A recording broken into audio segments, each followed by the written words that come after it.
بسم اللہ الرحمن الرحیم۔ السلام علیکم۔ مسجد کے منبر و محراب اور میناروں کی مصلحت۔ سوال: ایک صاحب نے اپنے ایک مضمون میں ایک ایسی مسجد کا نقشہ پیش کیا ہے جس میں منبر، محراب، مینار کچھ نہ ہو۔ وہ اسلامی فن تعمیری کی تاریخی روح سے ثابت کرتے ہیں کہ محراب اور مینار حضور نبی کریم صلی اللہ علیہ وسلم اور خلفائے راشدین کے بعد بنائے گئے ہیں، اس لیے اسلامی فن تعمیر کا حصہ نہیں ہے۔ اسلامی ڈیزائن وہ ہے جس پر پہلے مسجد نبوی بنی تھی اور اسی کے مطابق مساجد بنانی چاہیے۔ کیا یہ نقطہ نظر اسلام کی روح سے صحیح ہے؟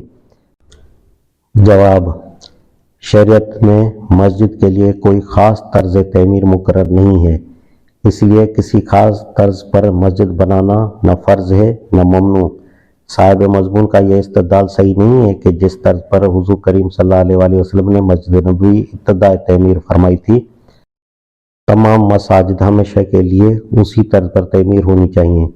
مختلف مسلمان ملکوں میں مساجد کی تعمیر کے لیے ہمیشہ مختلف ڈیزائن اختیار کیے جاتے رہے ہیں۔ ان میں سے جس قاعدے کو ملحوظ رکھا گیا ہے وہ یہ ہے کہ مسجد کی شکل عام عمارات سے اتنی مختلف ہو اور اپنے ملک یا علاقے میں ایسی ہونی جانی پہچانی ہو کہ اس علاقے یا ملک کا ہر شخص دور سے اس کو دیکھ کر یہ جان لے کہ یہ مسجد ہے اور اسے نماز کے وقت مسجد تلاش کرنے میں کوئی زحمت پیش نہ آئے۔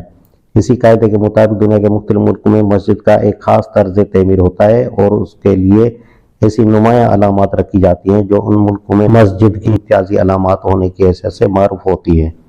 ہمارے ملک میں بھی مساجد کا بالعموم ایک طرز تعمیر رائج ہے، اس کو بدل کر بالکل ایک نرالا طرز تعمیر رائج کرنا اور اس کے لیے مسجد نبوی کے ابتدائی طرز سے استدلال کرنا خواہ کی بحث ہے۔